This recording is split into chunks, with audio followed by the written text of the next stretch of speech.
All right, guys, are you ready? Let's whip a little magic in here. October is coming, and I have the perfect witchy romance to bring a smile to your face and get those October Halloween vibes going. So I am so excited to give you my ARC review of Erin Sterling's The X Hex. Now, if I slip up during this review, it is because Erin Sterling is a pen name for one of my favorite childhood authors, young adult authors. I feel old. Erin Sterling is the pen name for Rachel Hawkins. Rachel Hawkins wrote the Hex Hall series, which is one of my favorite funny popcorn reads of like all of my young adult reading.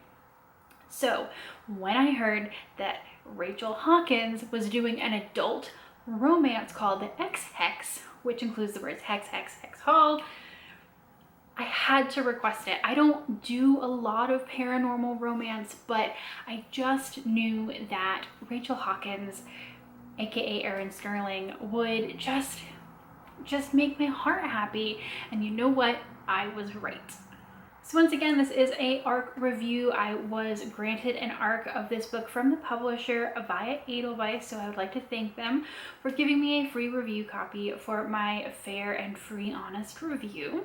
So the story of the X Hex might be kind of easy to guess. So Vivian is the name of the female lead, and she is a witch from Graves Glen.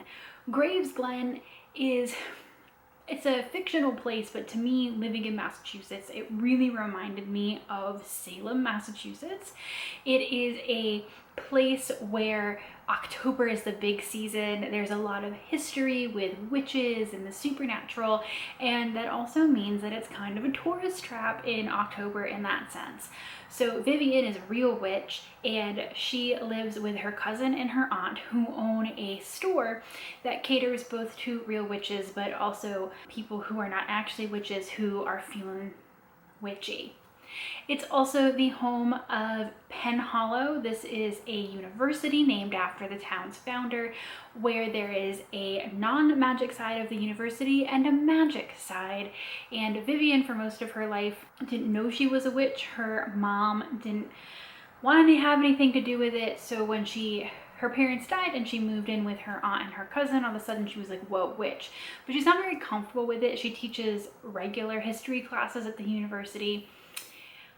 But for someone who doesn't use a lot of magic, about 10 years ago, 19-year-old Vivian did a wee bit of real magic. So about 10 years prior to the main bulk of this story, Vivian met and fell in love with and had a super summer fling with Reese Penhallow. Does that sound familiar? It should, because he is a descendant of the founding father of the town. So he's a big wig, big into magic, super old magical family. And about 3 months into their relationship, he tells Vivian that his father has betrothed him to another witch and he has to go take care of that, thinking that Vivian will be chill about it because that's just like a thing witches do. She is not chill. Reese breaks her heart and she goes home, draws herself a bath, does a little drinking, and then curses him. It's not supposed to be a real curse, but 10 years later, it turns into one. So 10 years after the curse, Reese returns to Graves Glen to try to infuse his power into the ley lines as one of the founders of the town, and he passes the curse in him into the entire town. So things start to happen pretty quick. He almost dies a couple of times. There are ghosts, there are explosions, there are animated possessed tchotchkes, you know, the whole gambit. And of course, Vivian and Reese have some unresolved issues. And they're kind of still sparky.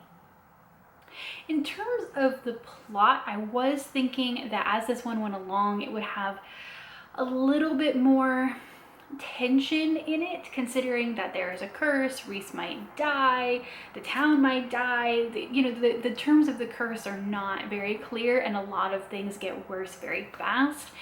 And I kind of thought there might be some more attention to the fact that they are trying to solve an unsolvable problem almost. And, some things happen along the way that I'm not going to spoil for you. But the book really did kind of feel like it was on an even keel the entire time. There wasn't really a lot of...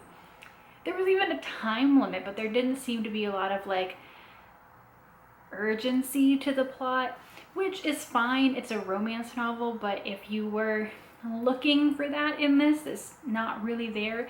It really is focused on love and relationships and trust, and not just between Vivian and Reese, which I think is a really key point of this book.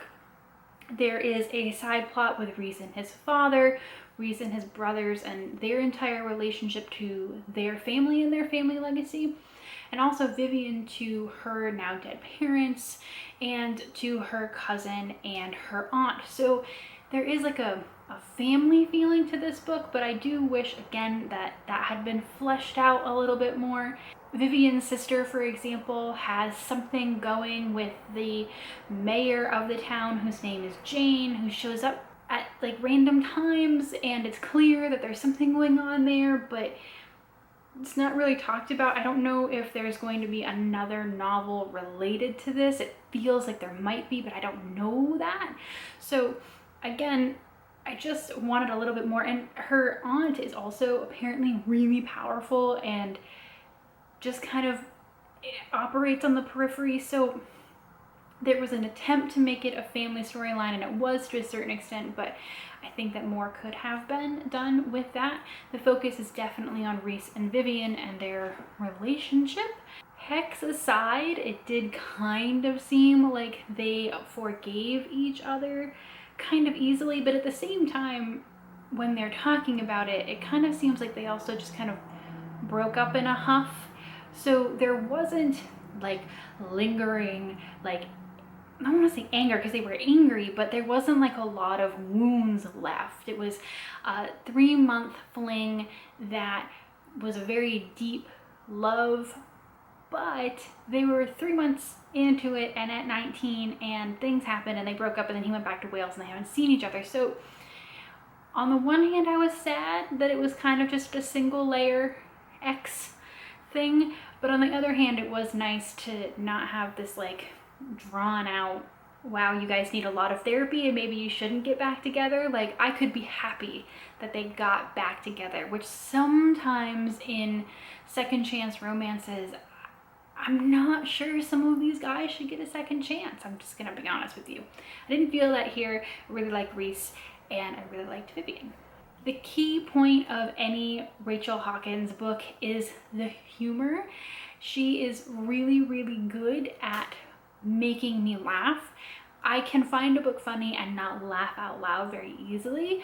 I will say that unlike Hex Hall, where I found myself laughing a little bit more, I didn't laugh out loud as much, but I still really enjoyed it. It's really funny, and even when it's being a bit serious, it's funny, but then it also pokes fun or is aware of characters who use humor as a way to get out of important conversations that still need to be had, and said, jokes are fun, but you can't make jokes out of everything. So it was really funny humor, but it was also self-aware humor, and I really enjoyed that.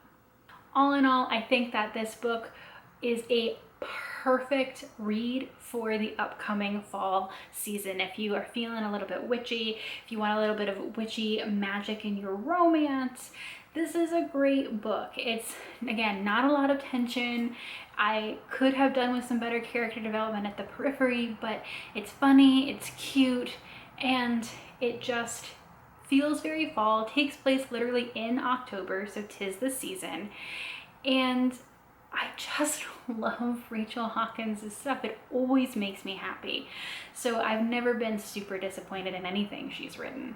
And I'm very stoked if this is going to be a further move into adult romance, which is obviously my thing, because this is like, I feel like I loved her when I was a teenager, and now she's writing for adults and I'm an adult, so I feel like she's just like coming with me, like, I'll write stuff for you still. And I love it. She does still write other stuff, but I'm very happy that this exists, and I highly recommend that when this is released very soon, that you go out and you get a copy from your local library or bookstore or however you read, because it's perfect.